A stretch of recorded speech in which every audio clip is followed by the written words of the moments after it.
A new 10% tariff slams every single import entering the United States. No exceptions. The shockwaves hit hard, but nowhere faster or harder than the Caribbean. These small island nations, heavily reliant on imports for food, goods, and infrastructure, now face soaring prices, shipment delays, and vanishing options. In the eye of this storm, Barbados' Prime Minister Mia Mottley steps forward. Her response is direct, fearless, and urgent. She doesn't see this as a mere trade policy. To her, it's a full-scale threat to the Caribbean's stability and future. She makes one thing crystal clear: this is not business as usual. It's the most powerful and unapologetic response to Trump's tariffs yet, and it's coming from a small island with a voice that refuses to be ignored. So the question now is, how did the Caribbean get here? A region caught in the crossfire.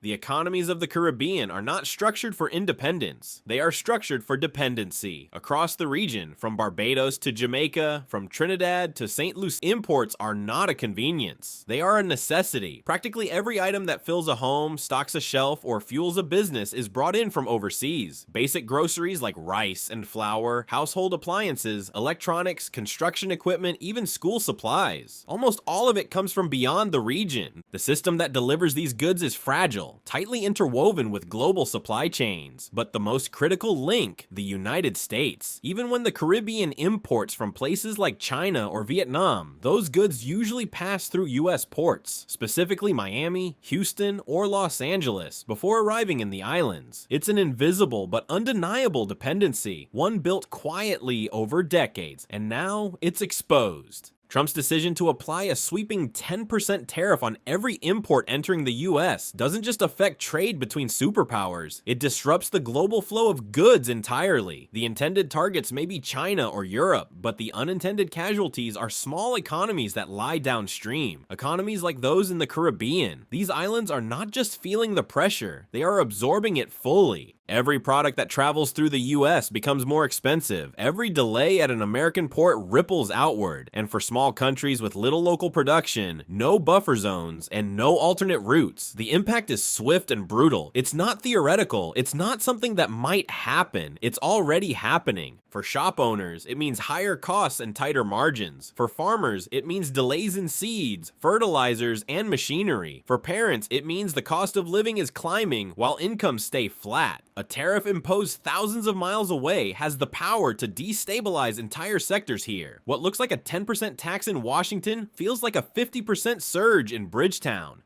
And the worst part, these nations have no control over it. They are not involved in the negotiations. They have no voice in the decisions, yet they suffer the consequences in full. The Caribbean is stuck between giants, caught in a trade war it didn't provoke, doesn't benefit from, and cannot influence. The trade routes that once promised connection now expose vulnerability. The global economy that once seemed like an open road now feels like a trap. And while the headlines stay fixed on battles between world powers, it's small island nations that face the harshest reality, trying to navigate a system designed by others, for others, with no way out but forward. So the question becomes, if Caribbean nations are stuck in a system they didn't build and don't control, who speaks for them now?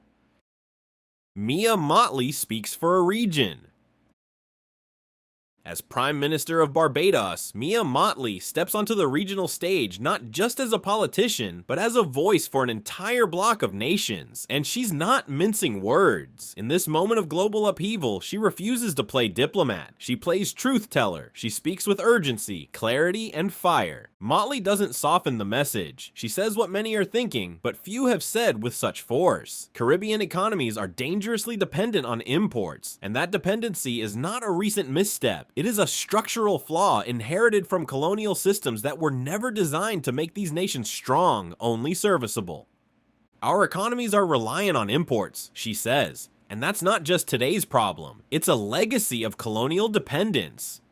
This isn't just a call-out, it's a confrontation. Mottley doesn't describe the crisis from the sidelines. She places the region squarely at the center of it. We're not beside the crisis, she declares, we're in it. And when she says we, she isn't just speaking for Barbados. She's speaking for the people of Jamaica, Trinidad, St. Kitts, Dominica, for the entire Caribbean family, bound not just by geography, but by shared vulnerability and common goals. Her words are not polished for comfort. They are shaped to provoke action. She calls out the trade routes that exploit. She names the financial flows that exclude. She exposes the lie that small nations can thrive while dependent on distant suppliers and one-sided agreements. Her speech doesn't entertain, it ignites. And then she flips the script. Mottley shifts the conversation from problem to possibility. She doesn't just critique the system, she points to a new path. She challenges the region to rediscover what it once had and has since been made to forget: economic self-reliance, a way of living, producing, and trading that prioritizes internal strength over external dependence. She puts Africa back on the map, not as a symbol, but as a partner. She speaks of overdue trade, real partnership, and cultural kinship that can translate into economic power. For too long, the Caribbean has looked outward to former colonial powers for direction. Now, she says, it's time to look sideways, to each other, to Africa, to Latin America, and build something new. In this speech, Mia Mottley does more than speak. She reframes the crisis as a once-in-a-generation opportunity to reshape the region's future. And suddenly, a reactive moment begins to look like the first step towards something radically proactive. Systemic vulnerability. The problem isn't just what the Caribbean imports, it's how those imports get here. Even when goods are manufactured in Asia, Europe, or Latin America, they almost always pass through US ports before arriving in the region. Those ports serve as logistical choke points, tightly bound to the flow of global trade, so when the United States imposes tariffs, it doesn't matter where the product originally came from. If it enters through a US port, it gets taxed, and that tax travels with it. What does that mean for Caribbean nations? It means delays, rising costs, and stretched timelines. Goods get stuck, shipping becomes chaotic, prices climb before the items even reach the islands. And those costs don't just affect governments or importers, they land directly on the backs of everyday citizens. A school needs new textbooks? They're more expensive now, and they arrive weeks late. A grocery store restocks staples like rice or canned food. The markup is painful, and the shelves aren't as full. Families preparing for the new school term, business owners trying to upgrade equipment, hospitals waiting on vital supplies. All of them are affected. As Prime Minister Mottley puts it, every Caribbean man and woman must hear this. If you buy food, clothes, or electronics, it impacts you. This isn't a policy you can ignore. It follows you to the market, the pharmacy, the gas pump. It shows up in your utility bill and the price of your child's school lunch. It's not some distant economic theory, it's life. And the signs are everywhere. Dinner costs more, critical medicine is delayed, a school air conditioner breaks, and spare parts are stuck somewhere in Miami. The system that was supposed to connect the Caribbean to the world now exposes its fragility. It reveals a structural flaw that's been buried under the illusion of accessibility. The region isn't just reacting to a temporary shock, it's confronting the reality that dependency, no matter how stable it once appeared, is now a threat. And at this point, it's not just about trade anymore. It's about sovereignty, it's about survival, it's about control over the essentials of daily life. Tourism on the brink. In the Caribbean, tourism isn't a seasonal bonus, it's the backbone of the economy. For many island nations, it accounts for more than 60% of GDP.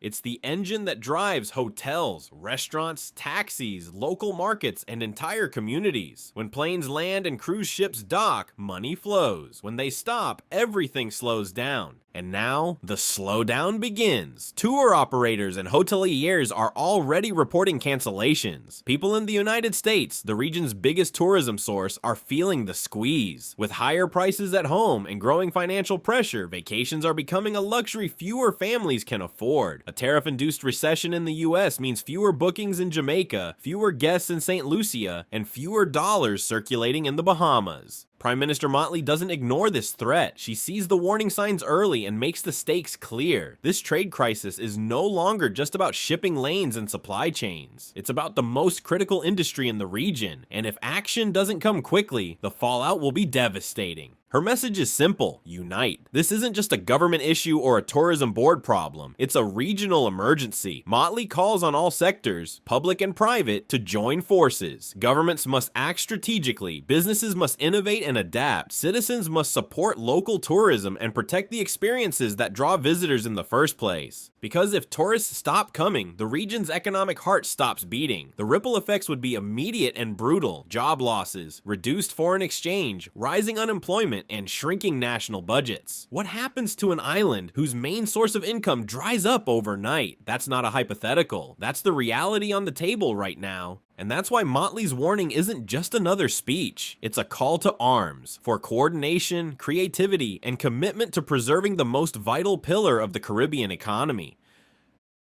A call to action for the future.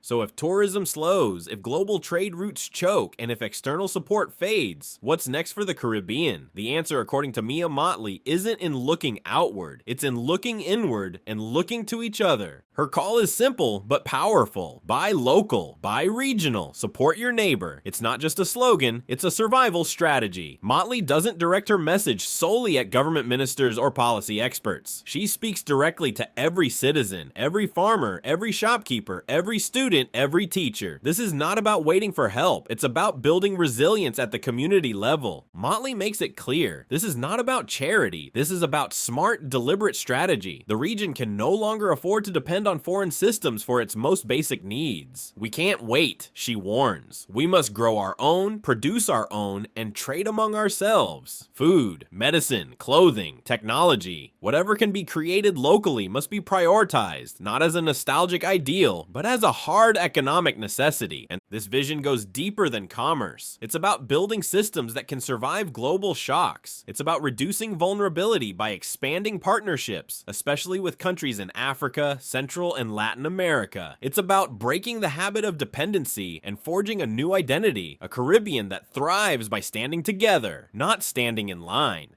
There's trouble in our Caribbean waters, she admits, but if we lift each other, we rise. She invokes the spirit of resistance and endurance that built these nations in the first place. The ancestors of the Caribbean didn't fold under pressure. They built, they survived, they overcame. And that's the challenge before this generation, to face crisis with clarity, not fear, to respond with unity, not fragmentation, because what's happening now is more than a trade disruption. It's a reckoning, a test of whether small nations can build power in the margins and create new systems on their own terms. Mottley ends her message with a truth that echoes beyond economics.